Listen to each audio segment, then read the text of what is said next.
Hi, ఇవాళ మీకు ఒకటి చెప్తారండి. రకరకాల బ్రాండ్ల మిక్సీలు వాడి వాడి అలసిపోయి ఒక మంచి ఫుడ్ ప్రాసెసర్ కొనాలని రీసెర్చ్ చేసి ఫైనల్గా ఒక బ్రాండ్ అయితే ఫిక్స్ అయ్యా.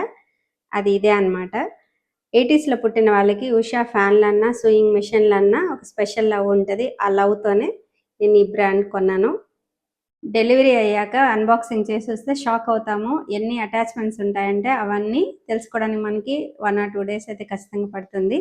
దీంట్లో చాలా ప్రోస్ అండ్ కాన్స్ ఉన్నాయి. అంటే మనకి ఉపయోగపడేవి, ఉపయోగపడనివి కూడా ఉన్నాయి. అవన్నీ పక్కన పెడితే నన్ను బాగా డిసప్పాయింట్ చేసింది ఈ వీల్ అనమాట. ఈ వీల్ చూసారా ఎంత స్మూత్‌గా ఉందో! ఎక్కడ పట్టుకోవడానికి గ్రిప్ అనేది లేదు.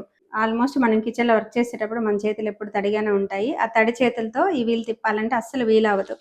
అందుకని నేను గట్టిగా ఆన్‌లైన్‌లో రివ్యూ పెట్టాను. రివ్యూ పెట్టి వదిలేసాను. కానీ కొద్ది రోజుల తర్వాత నేను ఒక షాప్‌కెళ్ళా.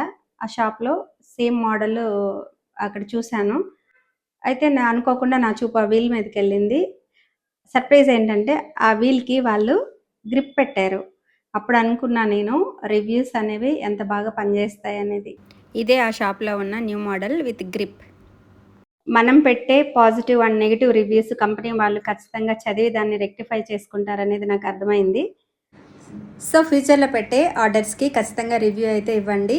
పాజిటివ్ అయితే వాళ్ళకి బూస్టింగ్ ఇచ్చినట్టు ఉంటది. నెగెటివ్ అయితే కంపెనీ వాళ్ళు చేంజ్ చేసుకుంటారు. మనలాంటి వాళ్ళు సఫర్ అవ్వకుండా ఉంటారు.